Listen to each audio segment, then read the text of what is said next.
J'ai découvert un métier que je ne connaissais pas, j'avais pas de réseau, j'avais pas d'argent, c'est ni bien ni pas bien. Moi, le message que je fais passer aux équipes, aux gérants de fortune et aux gérants privés, je leur dis aimez vos clients. Si vous les aimez pas, changez de métier, c'est pas grave. Évidemment. Le jour où on pense qu'on est arrivé, l'entreprise est morte. La confiance, ça se gagne au goutte à goutte et ça se perd en litres. Le bottin. Non, plus évolué. C'était le Minitel. Ah, le Minitel. Donc on prenait les jeux. C'était grosse digitalisation, Voilà. je fais Cyrus. Oui.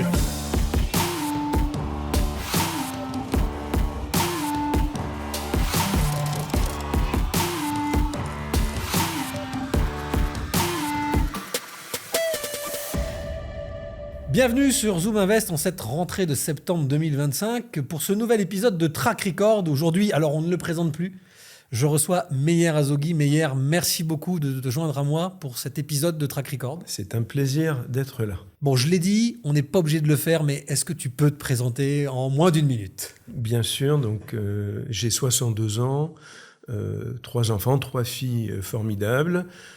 Et je suis l'homme d'un seul projet professionnel puisque j'ai passé toute ma vie à construire Cyrus depuis 1989. Donc j'ai rien fait avant et je ne ferai rien après. Parfait, alors c'est très bien parce que ça fait une très bonne transition. Alors avant qu'on parle justement de cette belle aventure Cyrus, parce que c'est quand même quelque chose d'assez exceptionnel dans différentes étapes de ta vie, je pose cette question à chaque fois à mes invités de Track Record. Tu es une terrasse en train de boire un verre avec des amis. Comment, dans ta vie, tu as expliqué ton métier ? Alors, il a été évolutif, de CGP à chef d'équipe, patron, etc., private equity. Comment, aujourd'hui, tu expliques ce que fait Meyer Azoghi ? Alors, effectivement, si vous avez 2 heures. Non, c'est très rapide. J'ai eu 2 métiers. J'ai un métier que j'adore, une passion qui est la gestion de patrimoine. Quand je plaisantais, je dis je fais du social pour les riches et que les problèmes de riches n'en sont pas moins des problèmes, mais j'ai adoré conseiller des particuliers, des chefs d'entreprise, des familles dans la gestion de leur patrimoine. Donc j'explique. Je ne dis plus gestion de patrimoine parce que quand on parle gestion de patrimoine, on a l'impression qu'on travaille architecte au bâtiment de France. Donc on est déplacement, on est le tiers de confiance d'un dirigeant, d'une famille pour l'aider à gérer l'intégralité de son patrimoine avec tous les aspects juridiques, fiscaux, financiers, etc. Ça, c'était la première partie de ma vie pendant près de 25 ans. Aujourd'hui, je suis un dirigeant d'entreprise, donc mon métier n'est plus tout à fait le même. C'est d'animer des équipes, c'est de voir long. Et je crois que mon métier aujourd'hui essentiel, c'est de ne pas être dans le quotidien. Il y a plus de 500 personnes dans le groupe qui se répartissent très bien les tâches. Et mon métier, ma fonction, c'est gardien du temple, de regarder loin, le plus loin possible, malgré la pression du court terme, malgré la pression de tout ce qu'on voudra. Certains diront les fonds d'investissement, ce qu'il faut, la pression qu'on se met, c'est-à-dire où sera le marché demain et comment je peux amener cette structure et les personnes qui m'entourent à réussir. Donc cette vision de long terme, c'est en termes pompeux, c'est de la stratégie. Au quotidien, c'est de la bienveillance et de l'exigence, comprendre où va notre marché et ne jamais oublier que sans nos clients, on n'est rien du tout. Évidemment. Alors justement, pour en arriver là, je vais te laisser la main parce que je sais que tu es un bon raconteur d'histoire dans le bon sens du terme. Parle-nous un peu de ton parcours, Meyer. Comment on fait pour rentrer chez Cyrus finalement assez jeune, avec un bagage à la base qui n'est pas forcément évident pour faire de la gestion de patrimoine. Raconte-nous un peu ta jeunesse, comment t'en es arrivé là et qu'est-ce qui a été déterminant pour te donner envie de suivre cette aventure ? Je serais incapable d'y répondre parce qu'on peut se raconter une histoire après coup et expliquer la trajectoire. J'ai une éducation qui me pousse à être très exigeant, à travailler.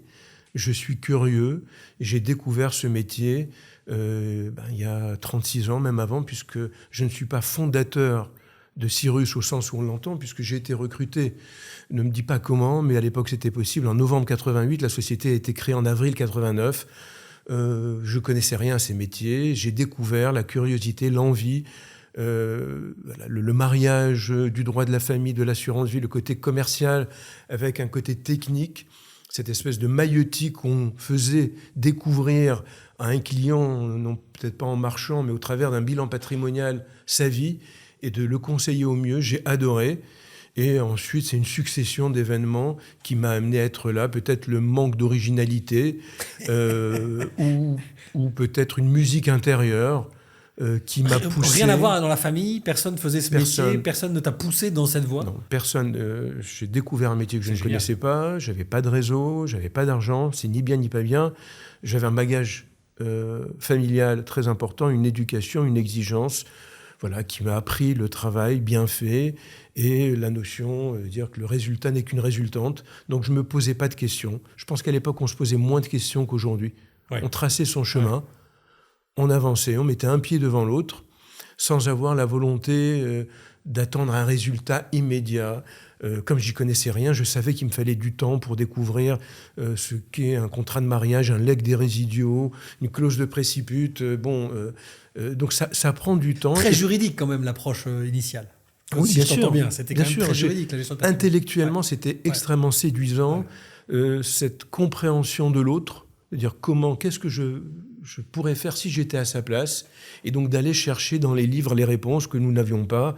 Je ne veux pas faire homme de Cro-Magnon ni préhistorique, mais il n'y avait pas Internet, on achetait des bouquins, on les potassait avec Sophie Gonsard, qui est devenue notaire et qui a été une des personnes avec qui on a beaucoup, beaucoup travaillé, au-delà de Gérard Porel, qui a été le fondateur. Alors j'allais te poser la question. On a découvert ce métier et on a adoré le faire au quotidien. En tout cas, moi, ça m'a vraiment porté en me posant le moins de questions possible. Mais alors justement, nos jeunes confrères là, qui nous regardent là, donc tu arrives, tu rencontres le fondateur de Cyrus. Oui. Et alors ça se passe comment ? C'est quoi ? C'est une rencontre humaine qui fait que lui te fait confiance aussi ? Parce que si tu n'as pas un bagage notarial ou bac+5 en droit de la famille, qu'est-ce qui le pousse à... C'est une rencontre. Une annonce à Sainte-Geneviève dans le Figaro, tiens, qu'est-ce que c'est ? Parmi les 25 annonces auxquelles j'ai répondu, il y avait celle-là. Ouais. À l'époque, on recrutait... Hasard au départ ? Totalement. Ouais. On recrutait en 2 entretiens, puis on arrivait, il y avait des sessions de formation. Aujourd'hui, un gérant de patrimoine, un gérant de fortune a besoin d'être CIF, il y a des diplômes. À l'époque, on avait 30 heures de formation à l'assurance vie et Vogue la galère, et on y allait. Donc moi, j'ai découvert... Je ne suis pas du tout un commerçant. Il n'y a personne qui fait de commerce dans la famille. On peut remonter à plusieurs générations. Mais j'ai adoré intellectualiser la démarche commerciale. Ouais. Comme je ne savais pas aller vers le client, j'y voyais autre chose.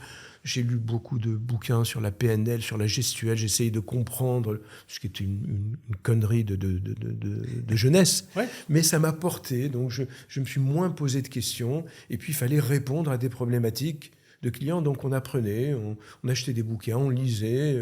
Oui, on se formait quelque part sur le tas, comme on dit. On se formait, mes copains de fac me disaient « mais qu'est-ce que tu fous dans cette boîte ?» Je leur disais « j'apprends ouais. ». Donc maintenant, ils se foutent de ma gueule, ils me disent « mais t'apprends, combien de temps tu vas apprendre ? 2 ans après, tu fous quoi ?» J'ai encore des choses à apprendre. Et on se posait moins de questions à l'époque qu'aujourd'hui. Ce qui est sûr, c'est qu'il y avait une volonté de construction. Moi, je le découvre, c'est pour ça que je veux dire c'est très facile après coup de se raconter une histoire. Je suis un bâtisseur. Enfin, c'est raconter de l'histoire d'ailleurs, plutôt oui, mais une histoire. Je ne me suis pas réveillé un jour et dit tiens, je vais faire un plan sur 30 ans. Nous avons voulu à l'époque, avec une marque forte, Cyrus, à l'époque où tout le monde s'appelait Finance Internationale, Bidule, Monde, nous on voulait un nom fort, c'était Cyrus, et il y avait une volonté dès le départ de créer un vrai truc. Ça, c'est indéniable. Donc toi, tu arrives finalement à la création de Cyrus, mais au départ, tu n'es pas créateur de Cyrus. Et alors, à quel moment se fait cette première bascule, je suis très terre à terre, mais capitalistique, où le collaborateur, qui est un des premiers, devient finalement un associé, voire même le patron ? Après 10 ans. Ah, quand même. Après 10 ans, parce que nous avions à l'époque Invesco dans le capital, il y avait la CPR, pas l'autorité de tutelle que je salue, je ne sais pas où ils sont, CPR, la CPR, qui avait 34% du capital, donc à un moment ils sortent, et donc je rachète une partie du capital. C'est comme ça que l'aventure a démarré, et au fur et à mesure, la nature ayant horreur du vide, j'étais là. Donc là, financement bancaire pour racheter des parts ? Financement montage spécifique même pas, c'est des prêts d'un ami. Non, mais c'est important pour les gens qui nous écoutent. Tout est possible en fait dans la vie. Tout c'est vachement bien de passer ce message. J'ai pas acheté entrepreneur, il y va. Oui, mais j'ai pas acheté ma résidence principale. Ouais. Donc mon épargne, je l'ai mise là-dedans. Voilà. J'ai emprunté à des amis qui avaient les moyens de me prêter de l'argent à l'époque. Et j'ai au fur et à mesure, dès que j'avais 2 euros, je rachetais des parts. Et ensuite, oui, tu as construit quand même ton arrivée. Okay. Oui, progressivement. Et alors la bascule, où tu deviens le patron de Cyrus, c'est quel moment ? 2004 DG, 2006 président. Ok. Départ du fondateur ou pas du départ, tout? Ouais, c'est ça. Départ de la partie opérationnelle. En 2004, il dit je veux prendre du large. Donc on a Sophie Gonsard et moi-même qui devenons les 2 directeurs généraux. Elle pour s'occuper de toutes les fonctions d'expertise, support, et moi du développement. Et ensuite, Sophie décide de devenir notaire. Et voilà. Ce qui m'a construit, c'est un événement qui aurait pu être pour moi dramatique. Et ça, c'est une leçon de vie. Il y a des moments dans sa vie professionnelle, il arrive une tuile, on a l'impression que c'est la fin du monde. Moi, ma tuile, c'est en 2008, je reçois une offre de rachat d'AXA. Une offre de rachat non sollicitée, préparée avec... Légèrement hostile. Préparée avec la banque Martin Morel pour acheter 100% du capital. Ouais. Et j'avais pas le choix de dire non merci. Soit je vendais, soit je rachetais au prix proposé. Et donc là, on dit, tiens, qu'est-ce qu'on fait ? Donc on a été chercher un fonds. C'est pour ça que nous sommes les premiers à avoir eu un fonds d'investissement en 2008, avec une dette mezzanine, de la PIC, des obligations convertibles jusqu'au... Enfin, mais là, tu découvres un autre métier, quelque part. Et en 3 mois de négo, j'ai pris 10 ans d'expérience. Ouais. Je me suis fait... J'étais entouré. Et j'ai compris l'expression, on pensait que c'était impossible, donc on l'a fait. Parce que franchement, contre AXA, on n'avait aucune chance, je ne connaissais rien du tout, ne parle pas de manpack, de ratchet, d'actions gratuites ou d'effets dilutifs. C'était pas très courant en plus dans notre profession. Ça n'existait pas. Pas dans la profession de la FGP. On a fait tout ce qu'il ne fallait pas, on a pris le même acteur en equity qui nous a fait la dette, qui était notre fournisseur, enfin, ce qu'il ne faut pas faire. Vous l'avez fait. Mais c'était la seule façon de ne pas mourir. Super. Merci, Meyer. On va passer à la première mini-séquence. Si tu es d'accord, je vais te faire tourner une roue. Allons-y. Une vraie roue ? La roue de la fortune. La roue de la gestion de la fortune. Et alors, donc, je me retourne et je tourne la roue. Si tu veux mettre une perruque et faire Victoria Silverstedt, il n'y a pas de problème. Elle arrive. Elle arrive. Bon. Allez, Meyer, première fois que tu tournes la roue ? Absolument. Je te laisse tourner, allons-y. Et j'espère qu'il y a quelque chose à gagner parce que... tu verras, on va voir. Alors, le violet. Je m'en étouffe. Excusez-moi. Alors, violet. Je suis ravi. On est tombé sur la couleur qui me va bien parce que je rêvais en fait d'avoir ce quiz perso avec toi. Bon. Très bien, là, c'est parfait. Alors, mon cher Meyer, je te demande d'essayer de me répondre assez spontanément. Avec des réponses assez courtes. L'idée est vraiment qu'on essaie de connaître un petit peu mieux la personne qui est derrière le président du groupe Cyrus, évidemment. Ta routine du matin en 3 mots.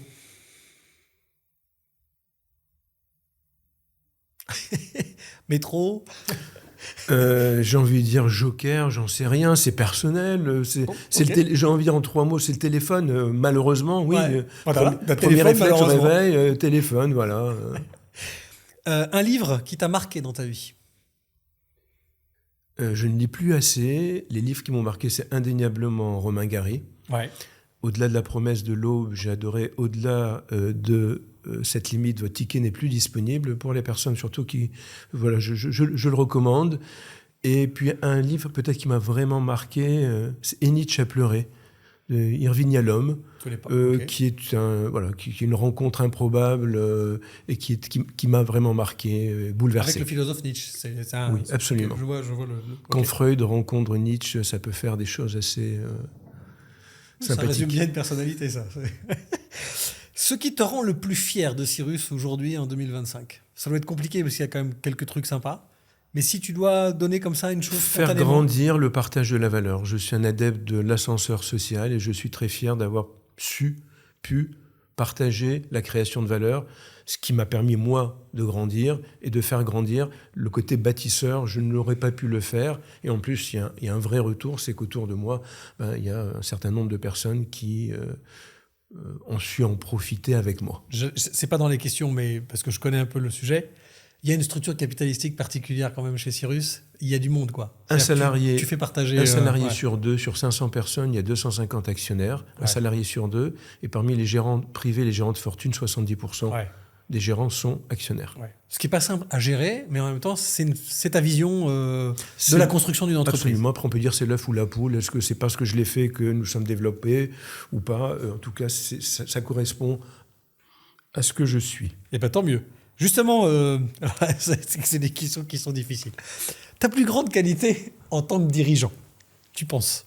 Alors là, on ne refait pas l'histoire, mais quelque part, tu as atteint une certaine maturité qui est capable de répondre avec toute l'humilité qu'il faut à cette qualité que tu penses avoir en tant que dirigeant. T'inquiète pas, il y a le revers de la pièce qui arrive derrière. Oui, il y a la persévérance. Ouais. La volonté, c'est 90% du chemin. Après, peut-être une vision stratégique. Au bout de 35 ans, tu finis, même un aveugle trouve son chemin, quoi. Donc là, c'est l'expérience un peu plus, on va dire ça comme ça. Ton plus gros défaut, alors celui qui est avouable, évidemment. L'impatience. Ouais. L'impatience. Ce qui va avec, en général, la persévérance et la volonté d'avancer. J'espère l'être de moins en moins, mais je le suis encore. Qualité de chef d'entreprise, en vrai. L'entrepreneur est souvent persévérant et impatient. Je ne sais pas. En tout cas, je le suis aussi bien dans ma vie privée que professionnelle. Très bien. Alors, on revient un peu à ce qu'on disait tout à l'heure, c'est le quiz perso, mais je pense que c'est très lié à ton métier, évidemment. Ta première mission en gestion de patrimoine pour Cyrus, est-ce que tu t'en souviens? Est-ce que c'était de l'accompagnement? Est-ce que tu te rappelles les clients, la typologie de clients, la première fois où tu t'es retrouvé face à quelqu'un? Je me rappelle de mon premier prospect, Ouais. je me rappelle de mon premier client. C'était quel genre? À l'époque, on avait un marketing exceptionnel. Le bottin? Non, plus évolué. C'était le Minitel. Ah, le Minitel. Donc on prenait les grosses digitalisation, je fais les jolies rues de Paris et les vieux prénoms. Donc mon plus gros client s'appelait René et ma première cliente s'appelait Marguerite. D'accord. Oui, c'était ciblé. Véridique, hein. Très bien, non mais super. Voilà. Justement, à cette époque-là, le meilleur conseil qu'on t'ait donné, tu penses, par rapport à tout ça, qui t'a construit, un des conseils qui t'aurait construit. Ça peut être même plus tôt, hein, quelque chose qui vient de la famille ou tu vois, un conseil qui t'est resté et que tu as appliqué ou tu penses avoir appliqué au maximum, peut-être transmis à tes filles également. Je sais pas, c'est un conseil ou une qualité transmise, c'est de la curiosité. Cette envie d'apprendre permanente, elle me vient de mon père. Et je pense que c'est ce qui m'a fait rester dans ce métier. La découverte, je le disais tout à l'heure, l'intellectualisation de la démarche commerciale, la découverte technique, le mariage du droit et de la famille, je le dis souvent, mais on peut en faire des soirées et des soirées et des soirées. Et c'était une découverte qui était formidable. C'est important, l'envie d'apprendre. Hein. De toute façon, Absolument. C'est ce qu'il faut transmettre. Si tu n'étais pas dans la gestion de patrimoine, mais hier, tu penses que tu serais quoi aujourd'hui? Mais tu as répondu en disant que tu n'avais pas idée d'avoir fait autre chose avant. Très franchement, je ne sais pas. Tu t'es jamais posé cette question? Non, j'aimais bien la grande distribution à l'époque. Pourquoi? J'en sais rien. Peut-être mes études. J'avais fait un mémoire sur la qualité et ça m'avait marqué. Les circuits de distribution, courts, longs. Aujourd'hui, j'aime bien tout ce qui est M&A. Je trouve que c'était beau métier. Banquier d'affaires, marié, des positions. Trouver des synergies. Voilà, parce que j'ai toujours aimé ce qui était plus global. Faire qu'une seule chose, c'était trop réducteur. Je ne pourrais pas faire la même chose tous les jours. Très bien. Alors, bon, la routine du matin, on ne l'a pas eue. Ce que tu fais pour déconnecter, est-ce que tu arrives déjà à déconnecter? Parce que j'imagine que tu es quand même très sollicité.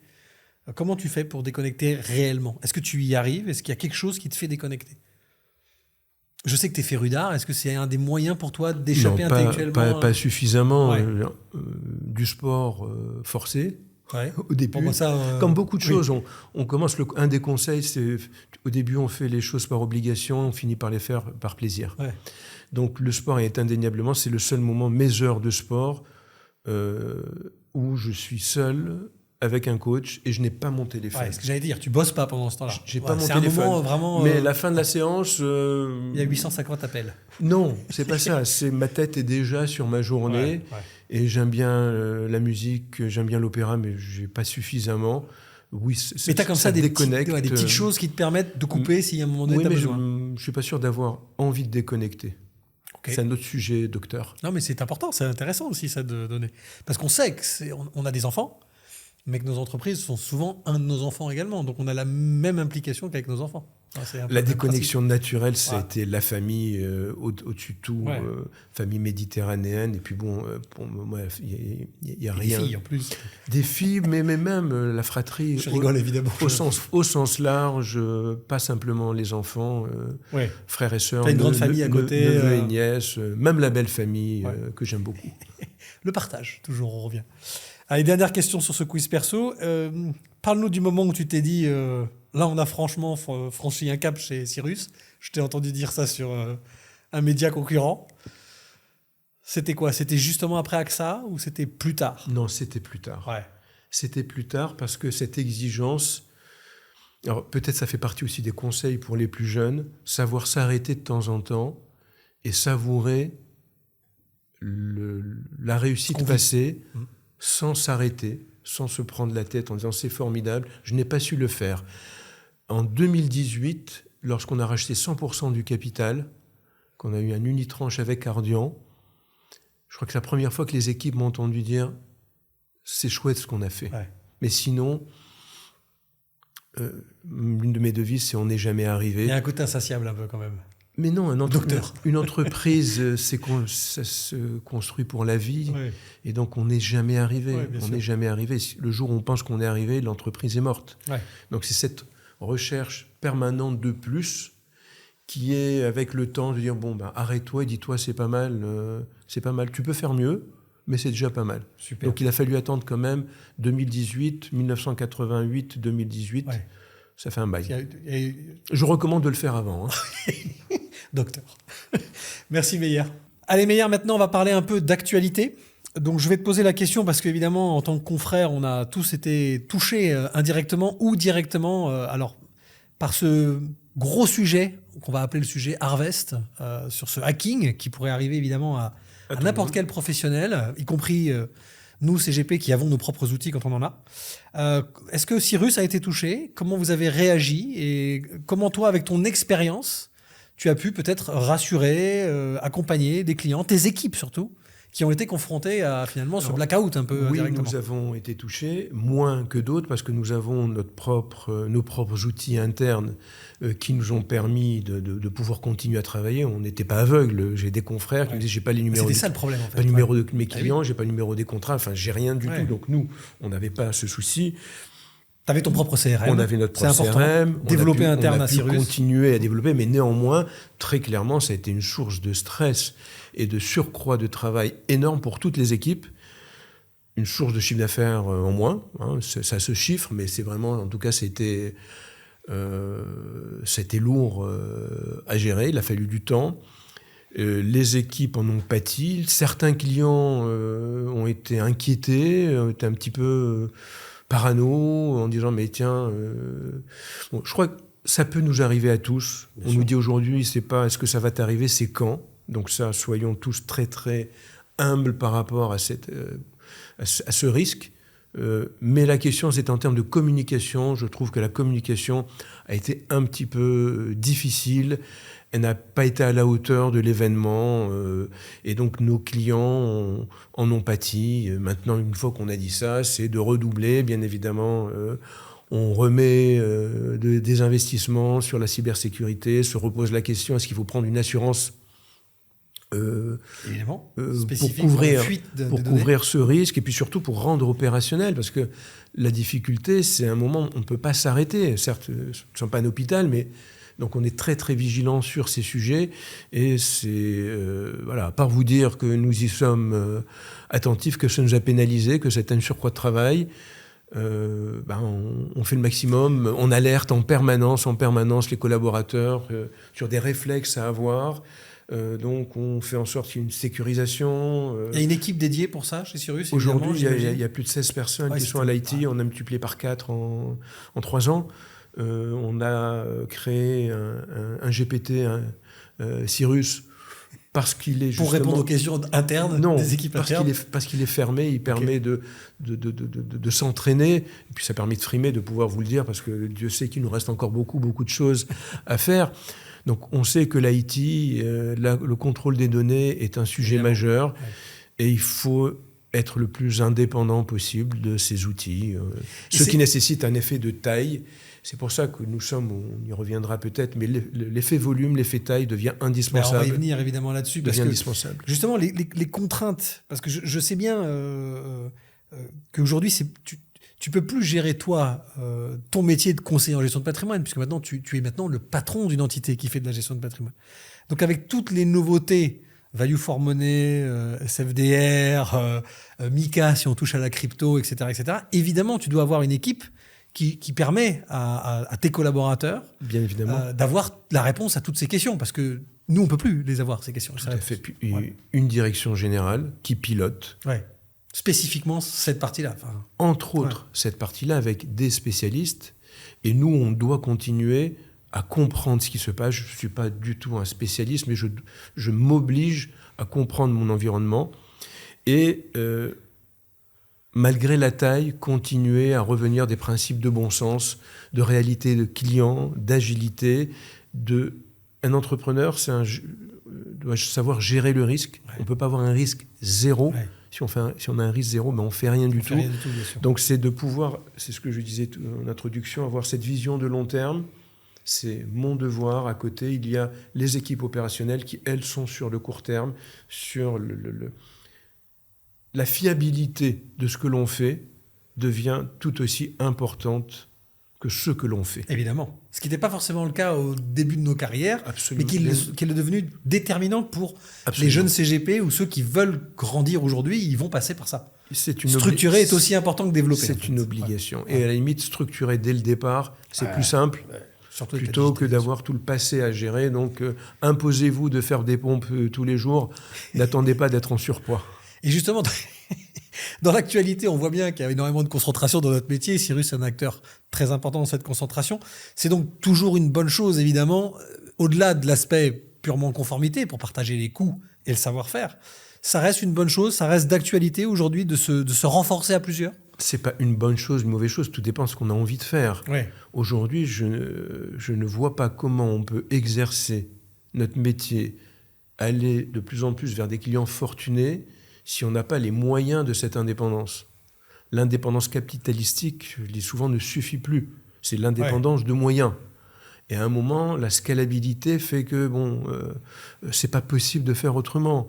Je veux proposer des produits structurés du non coté. Comment je fais si je suis seul et que je collecte 5 millions c'est pas possible.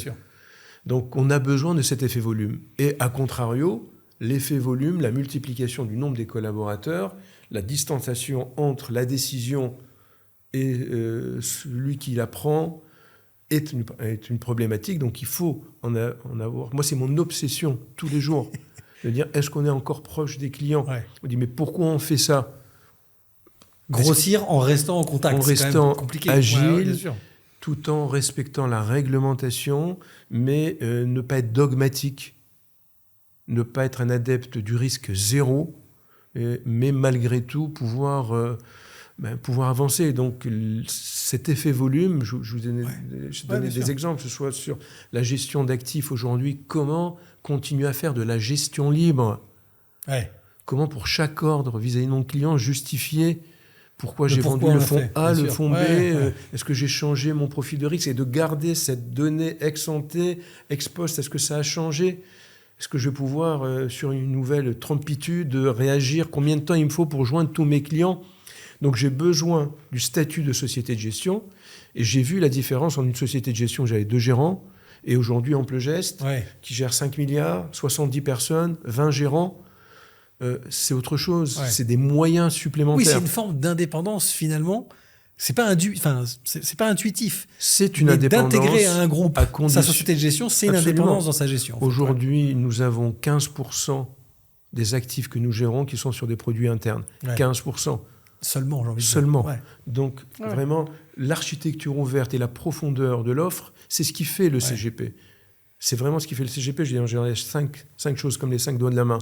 L'ingénierie patrimoniale, accessible pour tout le monde. Comprendre le client. Une architecture ouverte et une offre profonde.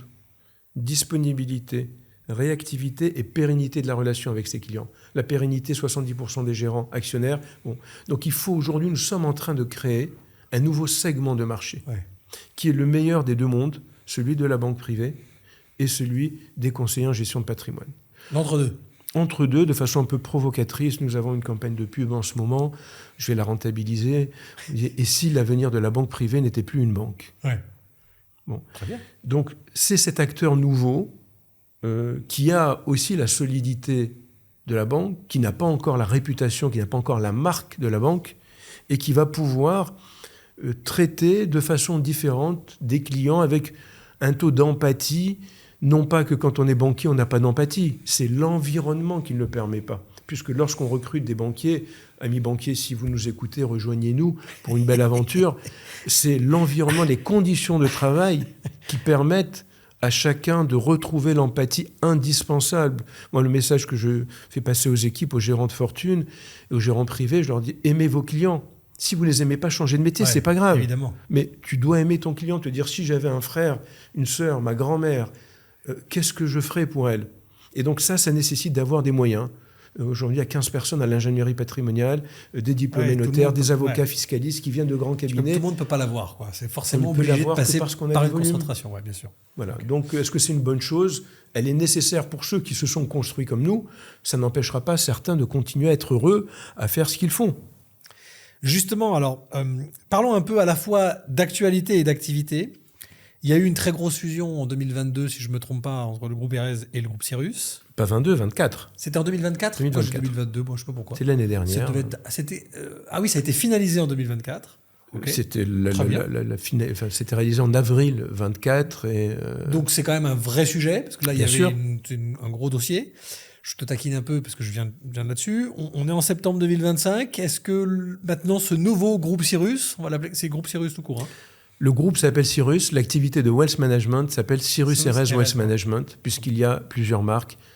Cyrus Erez, Amplegest, Eternam et bientôt d'autres activités. Eternam sur l'immobilier. Sur l'immobilier, absolument. Pas, il faut s'intéresser à cette filiale. Justement, est-ce que le groupe reprend finalement sa démarche de concentration et d'absorption? L'intégration aujourd'hui est réussie. Avec Patrick Ganancia, on forme un duo formidable, on s'entend super bien. Ça n'a pas été simple pour toutes les équipes.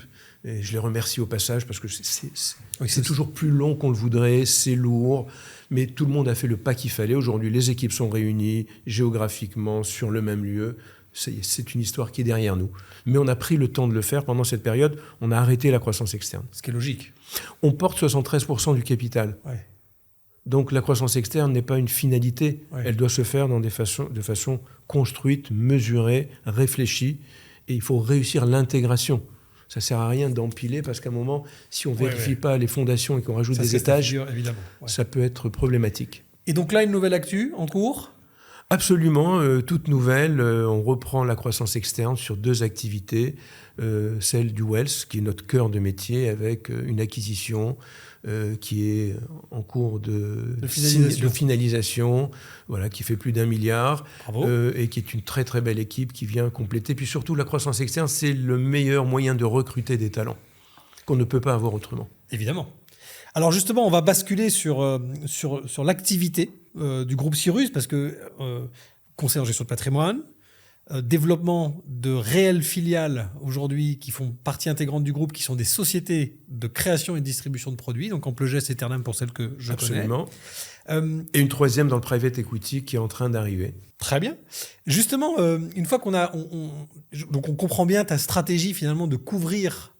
toutes les expertises. Donc qui crée finalement un nouveau métier, à cheval un peu sur tous les métiers.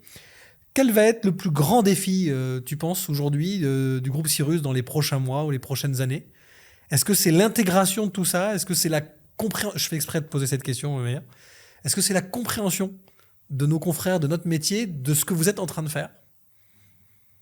De ne pas être trop transversal, tu vois, La croissance organique, c'est quand même la pierre angulaire de notre développement. Hein.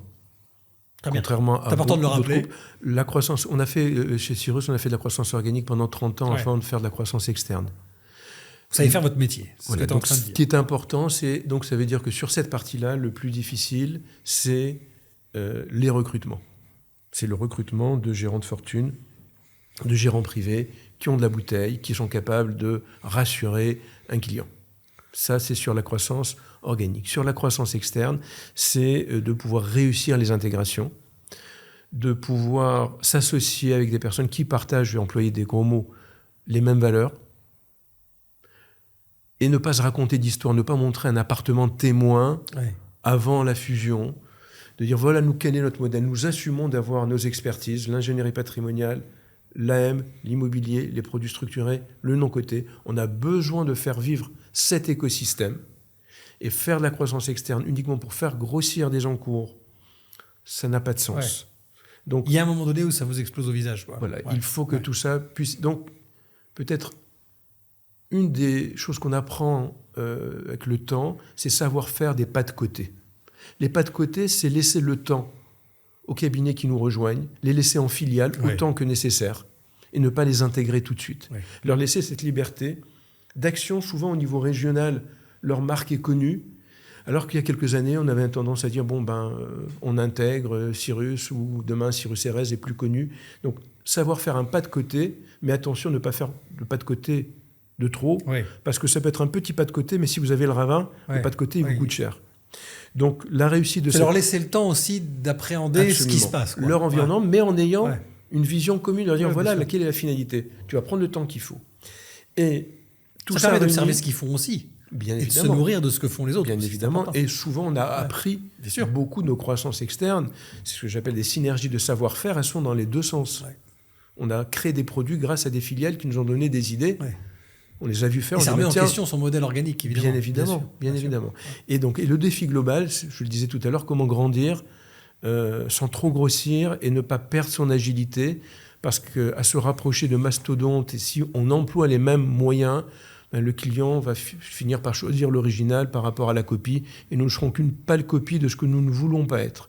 Donc il faut trouver ce chemin d'agilité, de proximité client, tout en ayant un contrôle de ce qui est fait. Donc par exemple, une filiale en Wells qui nous rejoint, on dit « Ok, tu as envie de lancer ton propre produit immobilier, pas de problème, mais tu vas le faire d'abord valider par Eternam. Voilà. Si Eternam ne le valide pas, ça passera pas. Tu continues à faire tes produits structurés, mais tu les valides par nos systèmes. Ton Warstop, non, désolé, nous, on ne fera pas.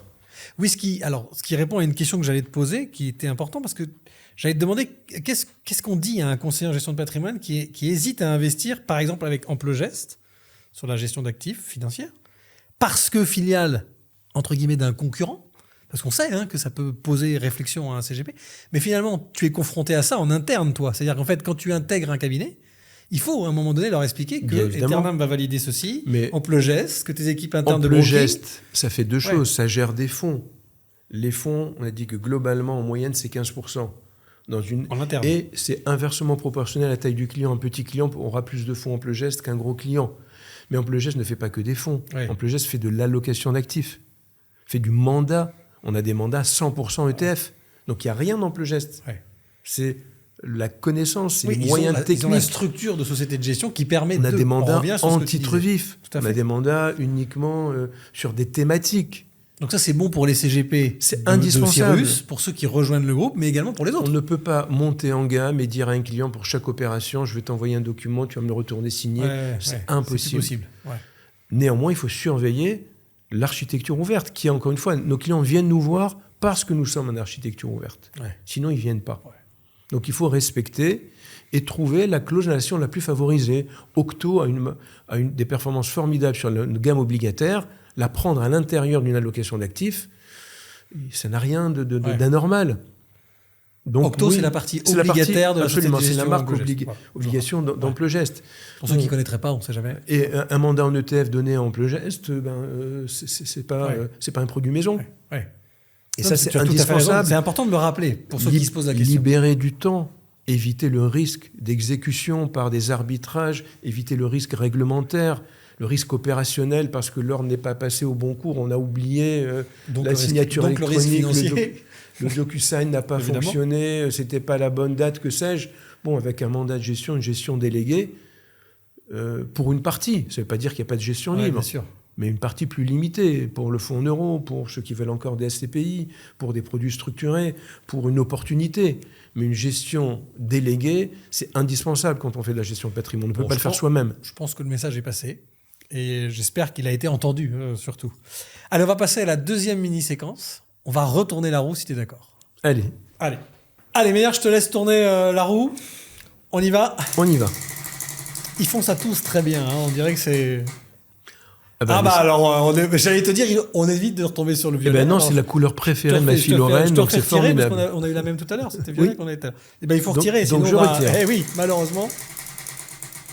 Tu vas voir que ça va retomber, ça. Ah. Allez, le bleu foncé. Alors, bleu foncé, bleu foncé. Ah, ça c'est intéressant.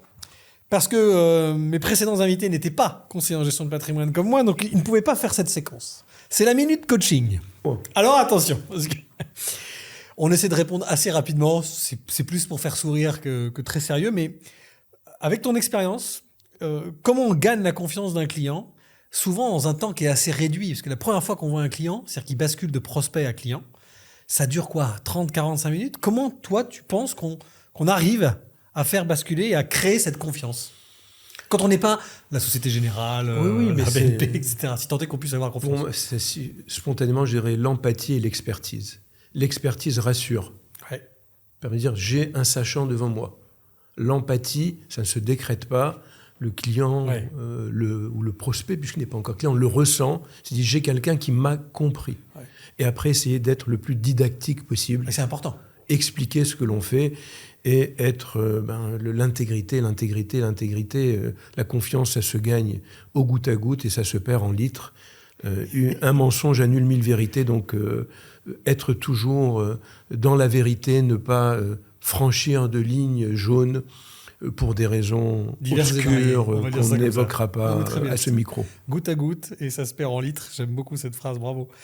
Alors, petite question que moi je me suis posée, et qui m'a beaucoup fait rire, puis j'ai accompagné pas mal de collaborateurs aussi comme toi. Comment gérer un client qui en sait, entre parenthèses, presque autant que toi? Est-ce que ça t'est arrivé? Est-ce que tu as un souvenir? Je parle sérieusement, hein. Oui, bien pas sûr. celui qui pense savoir, le mais client aujourd'hui- qui vraiment est pointu. Aujourd'hui, un client qui est seul devant son écran en sait plus que l'agent de change d'il y a 30 ans Ah, qui voilà. qui avait son Bloomberg, etc. Ouais.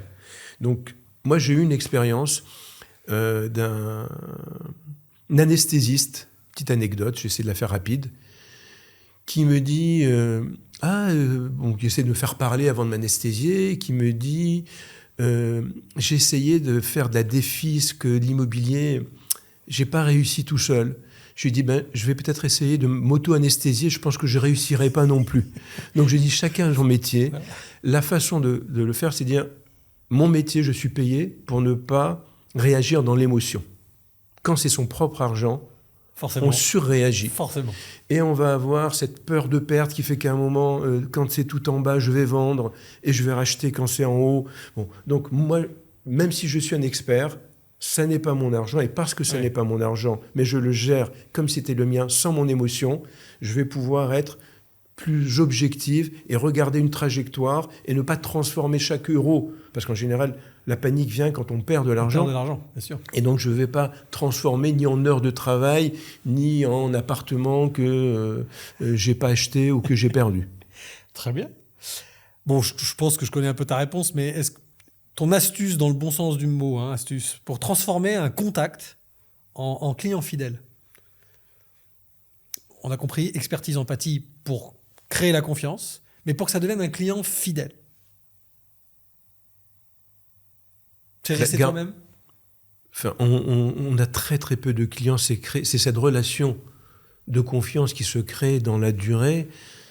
J'ai envie de dire d'être présent, d'être Tu as réactif. toujours fait toute la GESPAT, hein? Oui, absolument. Immobilier, financier, obligataire. Toi, tu as su tout faire. Dès le départ, Donc, tu as accompagné des clients sur toutes leurs problématiques de vie. On a fait du family en fait. office sans le savoir. C'était pas on avait l'ensemble. C'est embêtant. Et c'est peut-être d'être là dans les moments difficiles. C'est peut-être la meilleure façon, et de devancer l'appel quand tout va mal, ne pas se cacher parce que les performances sont pas bonnes. J'appelle, j'assume et je dis oui, Trump ou le Covid ou que sais-je, et ne pas attendre. Un client mécontent qui appelle, il faut ramer 10 fois plus qu'un client sur la même performance dont on a devancé l'appel. Ouais. Assumer aussi son rôle, quoi, c'est important. C'est bien de le rappeler. Dernière petite question, minute coaching, ça c'est... Alors, il faut y aller, hein, parce que moi, j'adore cette question. La profession de nos clients, qui selon toi est la plus compliquée à aborder en tant que conseiller en gestion de patrimoine, et à l'inverse, quelle est selon toi la plus facile? Est-ce que tu as constaté, moi c'est mon cas, qu'il y avait des professions qui étaient vraiment plus difficiles? Parce que forcément, ça a un impact sur la personnalité. Est-ce que l'anesthésiste, par exemple, il a une notion du risque d'une façon générale, quand j'ai exercé, surtout au début, ce qui me posait problème, c'était les professions médicales. Ouais. Radiologues, qui avaient du temps, qui savaient tout sur tout. Ouais. Des grands sachants. avec lequel j'avais plus de difficultés parce que il m'amenait dans le produit, la performance, et ceux avec lesquels je me suis senti le plus à l'aise, c'est un chef d'entreprise parce qu'il voit la globalité et on l'embarque sur une projection plus longue et pas simplement l'instant, le produit, mais la stratégie. Et quand on sait que l'allocation d'actifs, la stratégie, dans l'allocation d'actifs, c'est l'allocation stratégique qui a 80% de la performance. Le market timing, c'est 10%. Le choix des produits, c'est 10%. Ouais. Donc il faut... Ce climat de confiance, justement, du client permet de mettre en place cette allocation long terme et peut-être certaines professions, dire, ou d'une façon... Selon leur profil, c'est plus ou moins simple. Évidemment, on ne fait pas de généralité. Mais... Et après, on a des clients qui nous ressemblent. Parce que sinon, ils ne sont pas clients, ils ont été prospects, mais non, ils ne sont pas clients parce qu'ils ne nous ont pas suivis. On va faire un sondage sous cette vidéo pour savoir un petit peu ce que vous en pensez, vous, nos confrères, si vous avez comme ça des professions un peu plus compliquées ou un peu plus faciles. Merci pour cette minute coaching, Meyer. Bon, parlons un petit peu des convictions. On va finir conviction-conclusion, mon cher Meyer. D'abord, on a parlé de la dimension équipe qui est importante dans le groupe Cyrus par rapport à l'actionnariat. Mais je sais que tu as un engagement sociétal aussi important et que depuis 2018, si je ne m'abuse, tu as une politique de mécénat. Est-ce que c'est nouveau? Ça a toujours été le cas? Oui, de philanthropie, de redistribution, quand on a la chance de réussir. Quoi de plus naturel que de chercher à redistribuer une partie? On redistribue entre 1,5 et 2% du résultat du groupe pour des associations. Et Amplegès, on distribue 1% de son chiffre d'affaires. Chiffre d'affaires, tout en consacrant également du temps. On a des maraudes pour les restaurants du cœur, pour plein de choses. Et ce mécénat, on a interrogé les collaborateurs pour leur dire quelles étaient les causes qui les touchaient le plus. Et on est arrivé sur des choses assez naturelles. Je prenais tout à l'heure l'ascenseur social, donc on est arrivé sur l'éducation et l'enfance. Tout passe par l'éducation et l'enfance. Donc nous accompagnons, merci de me permettre de le dire, des associations comme l'Institut Téléma qui permet de franchir le plafond de verre pour des étudiants brillants qui ne savent pas que les écoles d'ingénieurs existent.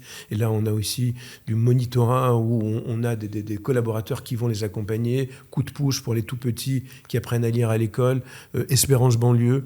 Et également l'association EPIC d'Alexandre Marge, dont je suis un modeste ambassadeur, donc ça me permet de le dire. Non, mais c'est très bien. Je pense que si tout le monde pouvait donner 1% de son résultat, on ne peut pas dire que ça devrait être une obligation, mais qu'est-ce que ça représente? Si on ne gagne pas d'argent, c'est rien du tout. Si on en gagne beaucoup, et 1%, ça restera toujours 1%.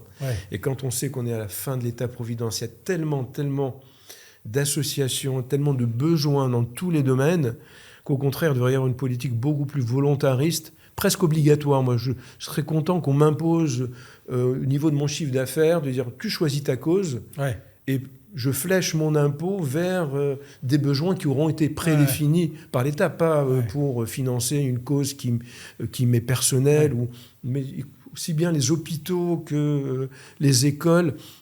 Donc oui, quand on a la chance de pouvoir redistribuer, il faut le faire et on ne redistribue jamais et puis suffisamment. Et la formation, que ce soit petite enfance ou études secondaires, tertiaires... C'est ce qui permet à chacun de s'élever. On revient toujours à la même base, apprendre à apprendre en fait. Absolument. La curiosité. Très bien, très bien.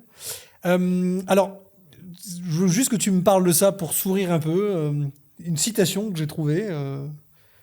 Plus exactement, c'est Lucas de l'équipe de Zoom Invest qui l'a trouvé. Il faut rendre à César ce qui appartient à César. Ce qui m'intéresse, ce n'est pas ma part du gâteau, c'est la taille du gâteau. Alors celle-là, on l'a tous entendu déjà de la part de Meyer.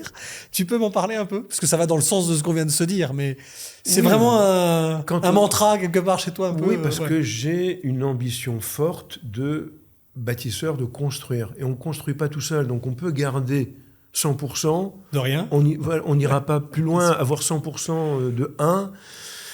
Oui, j'ai 100%, mais je préfère avoir 1% d'un milliard que... Donc, c'est cette façon de se dire, autant partager, faire venir. Des talents, on ne les fait pas venir si on ne partage pas la valeur. Et donc, moi, ce qui m'intéresse, c'est la taille du gâteau. C'est de grandir, de faire grandir.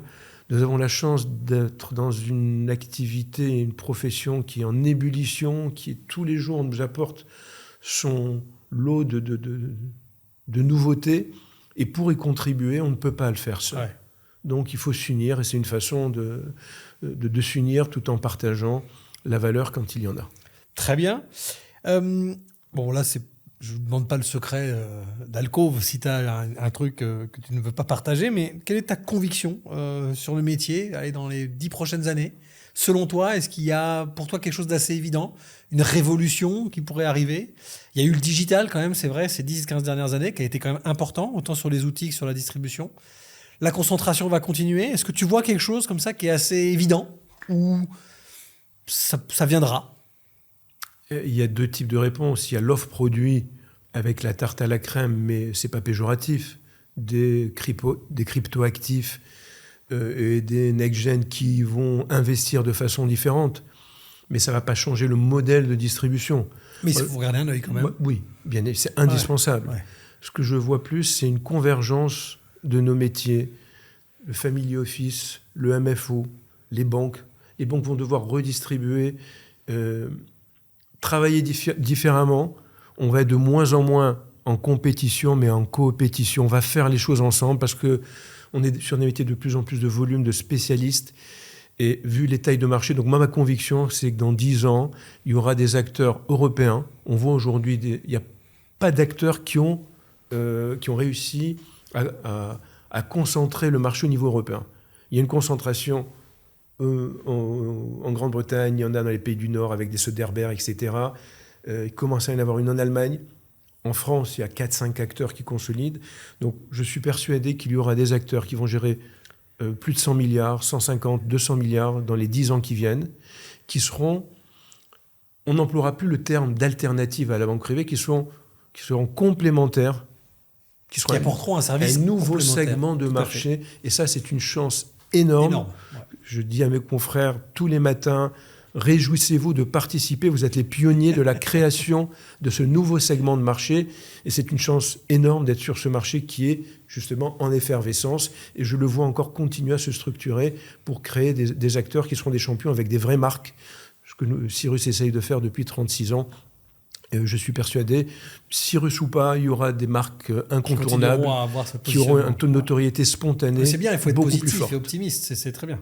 Alors justement, j'allais te poser la question, qu'est-ce que tu dirais à un jeune confrère à nous, 25 ans, qui démarre, alors qu'il soit indépendant ou qui rejoigne un grand groupe, tu lui donnerais ce conseil finalement de rester optimiste et de regarder la partie pleine du verre plutôt que la partie vide? Bien évidemment, je dis, forme-toi, apprends ton métier, et un jour, tu voleras de tes propres ailes, soit dans ton cabinet, soit en rejoignant un cabinet avec cet esprit entrepreneurial, parce qu'il n'y a rien, la plus grande liberté, c'est l'entrepreneuriat. Et l'intrapreneuriat, au sein d'une entreprise, on peut entreprendre, c'est ce que nous essayons de faire avec nos collaborateurs. C'est la plus grande des indépendances, on va travailler...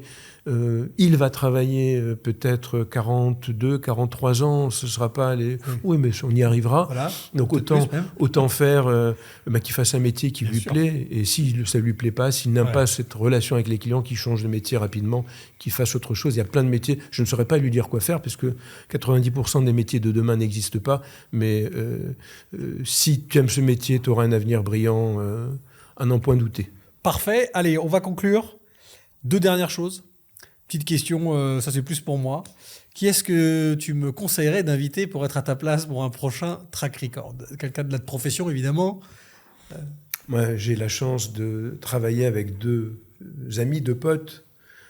J'étais sûr qu'il allait me... Mais si je te parle pas qui était dans ma liste de toute façon, du dinosaure qui est José Zarraïa et de mon qui compagnon, serait un très très bon client. Mais oui, mais il va te raconter. Alors lui, il faut prévoir 2h30. 3h30. C'est voilà. Tout en plus marseillais. Surtout avec moi, voilà. Et bien évidemment Patrick qui est très complémentaire et qu'on a. Voilà, je trouve que c'est une chance énorme de pouvoir travailler avec des gens qu'on aime.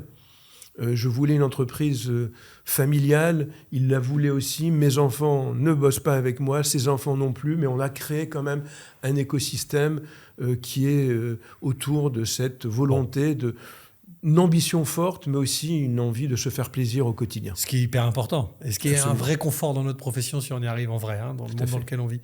Bon, le message est passé, messieurs, il vous le rappellera. Allez, qu'est-ce qu'on peut te souhaiter pour les prochaines années, Meyer, et on termine là-dessus?